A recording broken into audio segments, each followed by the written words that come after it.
faut revenir à la base. C'est-à-dire que là, on parle d'IA générative. Le propre de l'IA générative n'est pas de chercher, c'est de générer.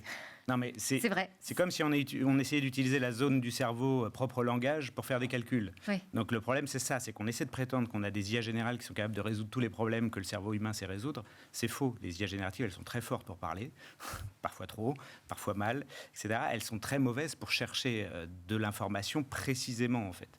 Et du coup, toute la question, et aujourd'hui ça n'a pas été fait, c'est comment on fait pour combiner des IA, on va dire traditionnelles, celles qu'utilise Google pour son moteur de recherche, pour mettre en haut de la page. Donc il y a une partie qui est liée à la pub et à combien on paye pour... voilà, mais il y a une partie aussi qui est liée à la précision du contenu par rapport à la recherche. Et du coup, là, il y a une idée qui était celle de Google à la base, de dire, dès que vous tapez un prompt et que vous posez une question à Gemini, en l'occurrence, on pourrait l'imaginer sur d'autres, d'abord, on va activer les IA traditionnelles, et si on n'a pas de résultat suffisamment satisfaisant, ou si on veut d'autres choses, c'est-à-dire faire une synthèse du document, alors on va chercher l'IA générative qui est très forte pour ça.